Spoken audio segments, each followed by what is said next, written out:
Welcome, everybody. We are honored today to be talking with Liz Chen a little bit more about her design thinking and qualitative research, practical applications for data collection, data analysis, and analytic products course, which is offered as part of our 21st Qualitative Research Summer Intensive. And her course will be presented Wednesday, July 24th, 2024. I'm Maietta. This talk is part of our Qualitative Scholar Conversations series, and I'm president of ResearchTalk, which we started in 1996. We do consulting, we do co-analysis, joining people's research teams, and professional development. And Liz's course is part of that venture. We're really looking forward, and you'll see kind of the innovations, and I'll leave that content to Liz as we engage today, that her course and the ideas presented in it offer. So I want to ask my colleagues to introduce themselves, and then we'll get into a rich conversation with Liz and learn much more about her and her course. So Paul, if you can introduce yourself. Thanks, Ray. I'm Paul Mihas. I'm the Assistant Director of Qualitative and Mixed Methods Research at the Odum Institute for Research in Social Science at UNC Chapel Hill. And I've also been a consultant with ResearchTalk since 2001. Thank you so much, Paul. Hello, Jeff. Hi, I'm Jeff Petruzzelli. I'm with ResearchTalk, I'm a qualitative research specialist here, and I've been with ResearchTalk since 2001. Great, thank you so much. So Liz, we wanted to learn more about you, and in that process, if you could just let us know your evolution as a qualitative researcher.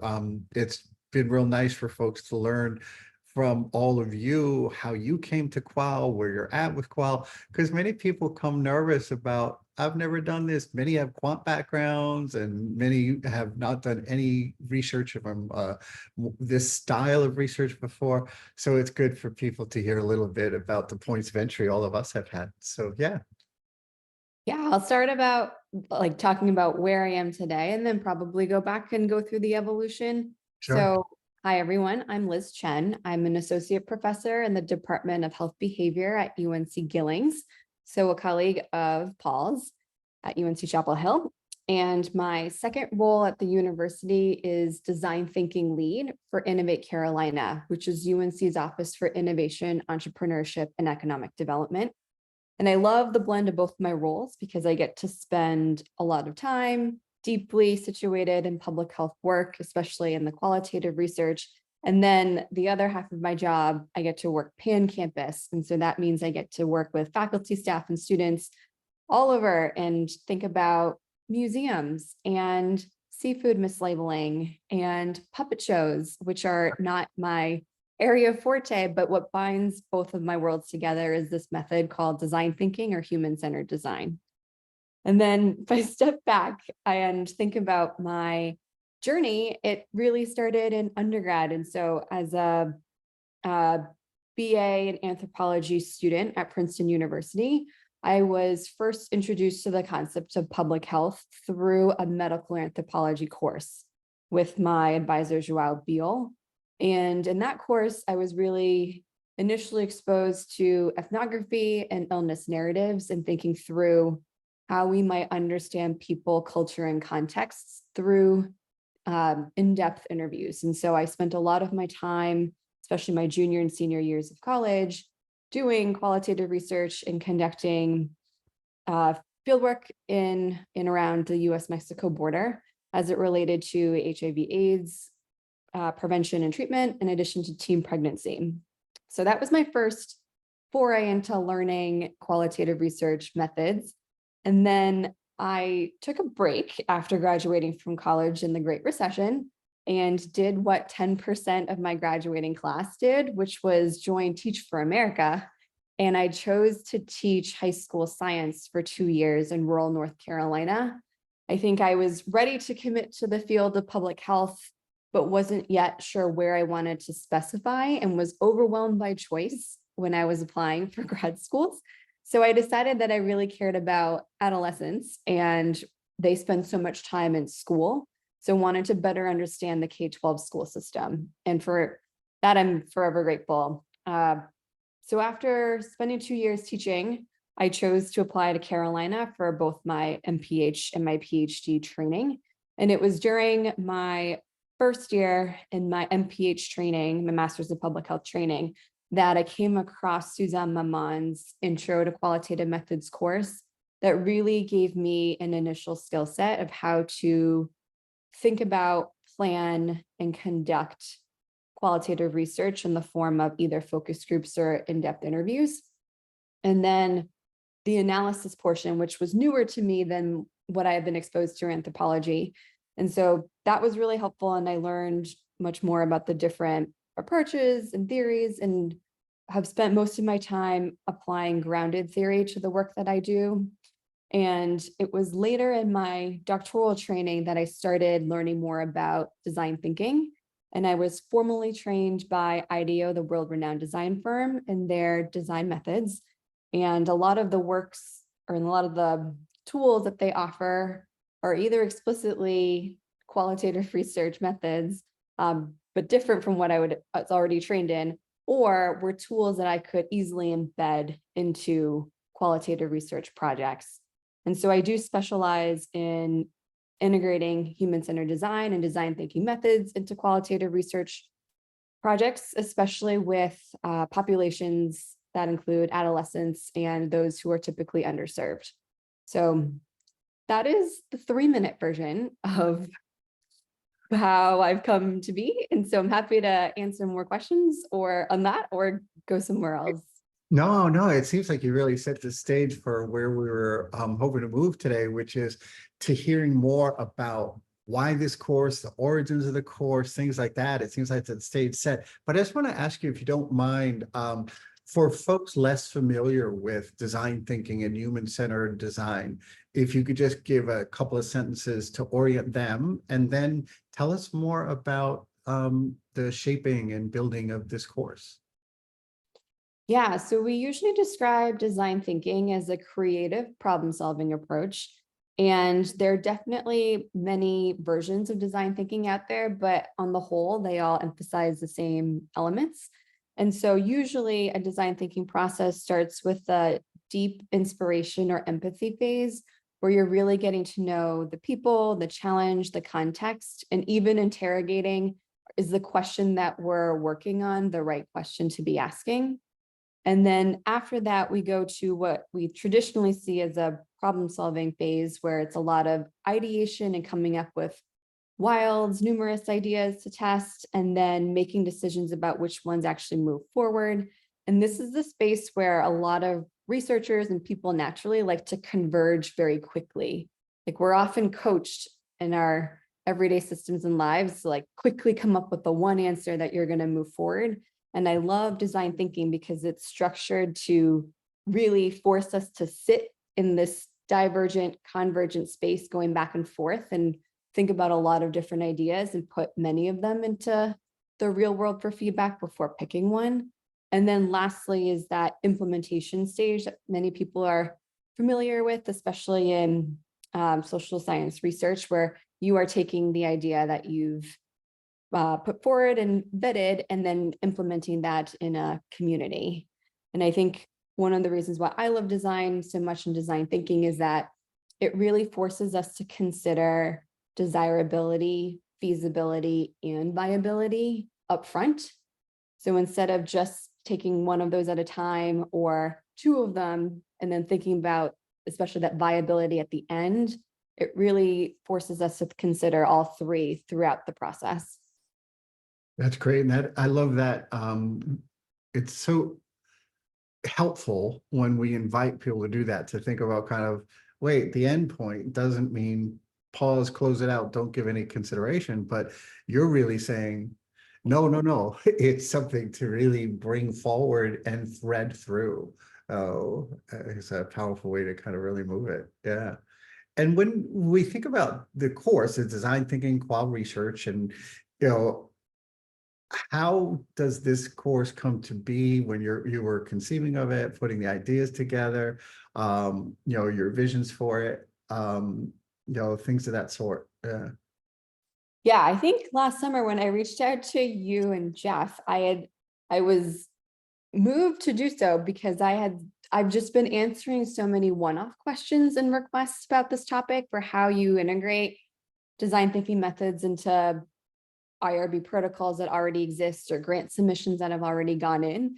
And I decided after umpteenth requests that it would benefit not only me, but probably others if I could dedicate more time to thinking about putting together high quality resources and training materials on the topic.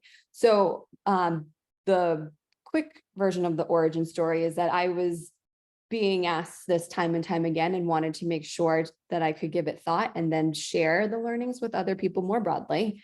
I think in my public health career, so I'm in somewhere between years 13 and 14, I think that there's also a shift in how people want to conduct qualitative research.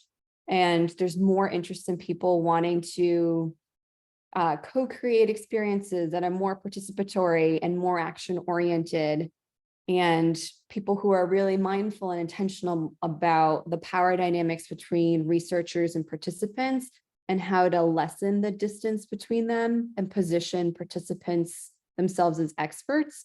So I think that in an effort to move towards that, I think that it's a natural fit between design thinking, which is really interactive and action-oriented and relies on the expertise of community members or participants, that these two go hand in hand. Great. Paul, I just want to check in with you as we're going. Let me invite you into the conversation.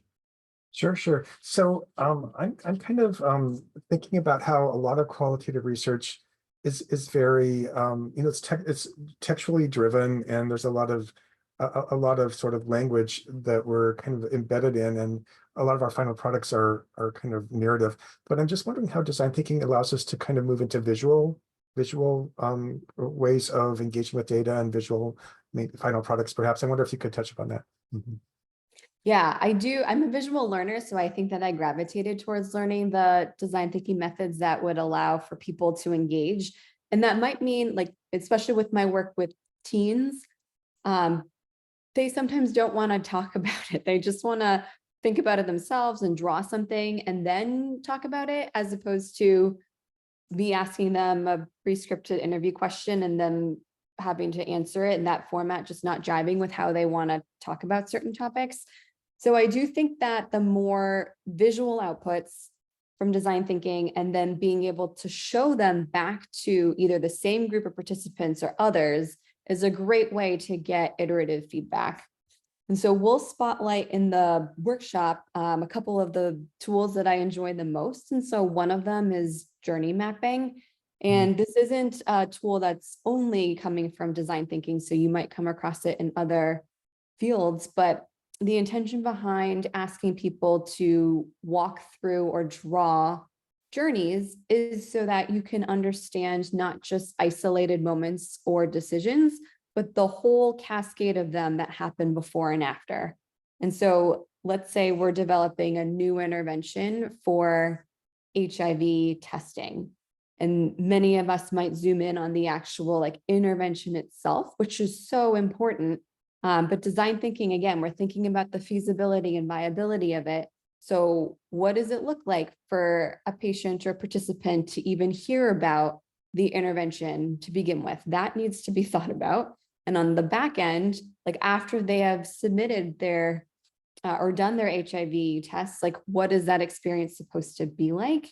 And so oftentimes we ask people to draw or tell us their status quo of what their current process might be for a particular journey, and then imagine what it would be like if it was better. Or sometimes we craft and show them a whole journey map of what's intended for a brand new intervention and ask people to respond. But it's a great way to get individual data. You can even compile it and consolidate journey maps so that you can have a visual representation across all these focus groups. This is what we saw. So I do think that there are some great visual tools that can really help not only the research team, but also participants see and make sense of the data themselves. And then they can individually also draw connections or point out what insight stands out to them the most. So again, I do really love how visual some of the tools are and how they can either be used in an interview or focus group process, or to help capture and summarize the findings of them. And I think this goes back to what you were saying about lessening the distance between researcher and participant. The visual tools are kind of geared to lessening that distance. Yeah, thanks. It's really interesting when we pick up on that idea of lessening the distance and doing those things. It seems like there's so many opportunities, unique opportunities for participant engagement both with you, but also for them to engage. When we invite folks to a qualitative data collection episode, I don't know that we give enough thought to when they say, oh, here's this person, here's the topic, I'm going to be with that person for X amount of time. And before that data collection episode happens, that person's thinking about what will it be like? What will I do? What will I offer? How can I contribute? And it seems like built into the work you do are these wonderful opportunities to make it not only a comfortable experience, but to help those people co-generate ideas. And people sometimes have trouble thinking through what they'll present in response to questions and all those things. So a part of this design by nature is to make that a more productive and comfortable experience then. Yeah, again, really human-centered. And the example I gave didn't highlight this aspect, but one of the greatest strengths of a journey map is also being able to represent and capture some of the intangible things. So I really like adding feelings to journey maps. And so especially when we're thinking about patients and how they're feeling at different points in time, I think it is a great benefit of that tool. And then at times we also fold in illustrative quotes into the journey. So when a patient or community member is at this moment, here are some of the things that they're thinking of or might say. So again, I do think in terms of lessening the distance and just being able to offer a structure to be able to think through the human experience and not just one aspect, but hopefully multiple aspects. There's a lot of flexibility in the tool. Jeff, tell us what's on your mind. Yeah, I was looking through your description, course description, and and of course you mentioned emergent discovery, which is as we know a key piece of qualitative inquiry. So I was wondering if you could talk a little bit about ways that design thinking sort of helps to foster emergent discovery in qualitative research. I know you've kind of touched on some of the ideas already, but if you could just expand on that a little bit. Yeah, I think that there are many different ways and there's different methods that can really lend themselves to emergent discovery. I think that one of them is just conversation starters. And so again, a tool that we'll dive deeper in during the one-day workshop, but it's helpful to seed ideas and then ask people to react to them. We don't often do that in the more traditional qualitative research that we do. So like throw out a wild idea and then simply ask people to respond. So I think that often also lessens the distance between participant and researcher because you've broken the ice. You've like thrown something out there that probably is not feasible or not viable or is just completely out there, but is a way to it's purposely there to generate conversation. So I do think that often sparks dialogue and reactions, even between the researcher and the participant, or if in a focus group between lots of different people. And then the other ways that I think that design thinking can help foster emergent discovery is just the collaboration for the actual analysis piece. And so oftentimes when more traditional processes, it's a research team that's going to go through and take a pass at looking at the raw data and doing some analyses and syntheses and presenting the findings. What I find really enticing about using some of the download your learnings or find themes methods in collaboration with participants is that they may see connections that our research team naturally wouldn't. And so I do think that inviting participants in at the analysis stage is just so crucial because they are likely living whatever challenge or topic that we are interested in learning more about. And so they are even better positioned at being able to see the patterns than we are sometimes as researchers. So I do think that there's just many different tools that design thinking offers that encourages this iterative, emergent discovery. Thanks, that's great. Yeah, definitely. When we think about folks coming to your course, all of our courses, one of the things that we try to be mindful of is your course is offered on a Wednesday. People will maybe take courses the next couple of days. When they get back to their desk and they're now kind of contemplating, all right, I learned these kinds of ideas from Liz. What do you envision? What might you be excited about for folks for them to kind of implement in their work? And when you picture someone post-learning, how do you see them integrating? Yeah. Yeah, I think I'm most excited because the way that we've structured this workshop has been intentional about pulling out tools. So I don't expect that the next go round, somebody submits a proposal that they embed every single one of the tools that have been offered. I really am hoping that people gravitate towards trying one or two, and not only in their qualitative research, but just in their day-to-day lives. Like I find that once we expose students and faculty members to journey mapping, they are doing it in their qualitative research, but they've also started to think about the whole experience, whether it's like planning their kid's birthday party or like structuring the next faculty retreat. I think that some of these tools can be applied to qualitative research and then just for everyday work and life. It's nice. And I'm so glad you brought that up because we think about that a lot. We see it a lot. And in so many of the conversations with scholars, this connection, specifically that I'm referring to, is what we do as qualitative inquiry experts is not just for research. And you can really think about ways, oh, all right, wait a minute. What I saw happening there on a pathway for discovery is applicable in other realms. So definitely carries. Yeah. You know, another thing, this notion of design thinking and qualitative research is, you know, pushing us a bit to rethink how we do that time when participants come to us and say, yeah, now I'm available to be partners in gaining emergent information. When you think about this notion, what about potential impact on the field of us as qualitative inquiry experts in different disciplines? How do you possibly see this kind of the expansion of design thinking and qualitative research moving us forward as qualitative researchers?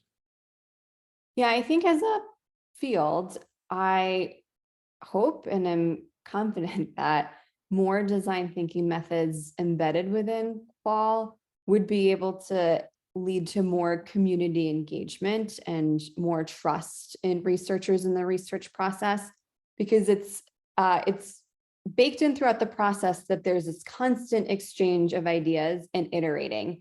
So it's not only that Ray, Jeff, and Paul are providing information to me, we are then going to take that information and maybe visually display it or make it into something that we then try out with this other group. Like we're going to show you how we've taken what you've given us and then used it into the next set of analyses and the next outputs and then gone back. So I think that it's really important for engagement and trust building and advancing this field, going into this more participatory direction. And I also am hopeful that with some of these more creative tools like the conversation starters, that we'll be able to break the ice earlier and encourage people to tell us more information and open up more so that the interventions that we do create or recommendations that we do make are just better and more aligned to what humans really want. So I am very hopeful and energized by that potential. And yes, and there's more and more research in this area being published. And so I'm constantly looking for more case studies, but I'm hopeful that those are some of the directions that we'll head. Yeah, I have one more question for you, but I wanted just to check in with my colleagues. I don't know, Paul, Jeff, if you had anything else you were thinking about as you're learning from Liz today. Well, I guess, you know, I think it's really exciting how design thinking really works well with, or aligns with action-oriented kinds of objectives. But I'm just also thinking that somebody who's not really necessarily doing action-oriented work would also benefit from it. Yeah, I think that whether it's you're trying to make or create something new, or whether you're trying just to understand something better, the bidirectional exchange of knowledge and that being the expectation is really powerful. So I am hopeful that people who, regardless of what their hopes are, like if you are interacting with people and exchanging information, that this is another way to think about doing it. Great. Well, and for you, when you think about your place in this and positioning yourself as, in design thinking and qualitative research, what's next for Liz Chen in this particular area? Yeah, I am newly promoted. And so I've been thinking lately about the next 5 to 8 years of my career. And I think I'm going to invest in the rapid prototyping space. And so we'll talk more about this in the one-day workshop, but this idea that we should be quickly and constantly getting feedback from real people on ideas, and many ideas at once, before we pick the one that we are going to commit more resources to. And in many linear processes, and this is also how the systems are set up, if you're applying for grants, oftentimes you have to pitch the ideal perfect solution up front and say, I've figured it out, I need the money for 5 years to do it. And it can work, but that's a big risk. And so design thinking is all about small bets and small learning cycles, which can be related to things in implementation science and plan, do, study, act and user testing. But I'm really interested in how we rigorously test lots of ideas, starting from really scrappy, cheap, low fidelity prototypes onwards, and how we integrate qualitative research into that learning process. And again, it will be it's high touch, it's a lot of interactions with people, but the hope is that if you've vetted many ideas with a lot of people early and often, by the time you've gotten to your one solution, you've de-risked it in a sense, because you've spent so much time up front getting feedback, tweaking it, breaking it apart, putting it back together. And so I'm really interested in how we merge rapid prototyping from design thinking and qualitative research to create structure and repeatable methods to do that well. It's beautiful. It's great. And it really, there's these emerging themes as listening to you. It's wonderful. It's really exciting to think about, not just let's really think about participant engagement and its value for opportunity for us to learn. And then also seeing the wisdom of seeing what we've done as qualitative research folks for a while, and we shouldn't be isolated in our own little corner. Let's bring into real places where knowledge is needed for the specific purpose of advancement and application and moving things forward to really offer practical movement in all parts of the world. It's wonderful. Well, thank you so much, Liz, for taking this time to join us and everything you've shared. We're really looking forward to your course on Wednesday, July 24th. And yeah, so thank you. Much appreciated for the time. Thank you. Thanks, Liz. Thanks, Liz.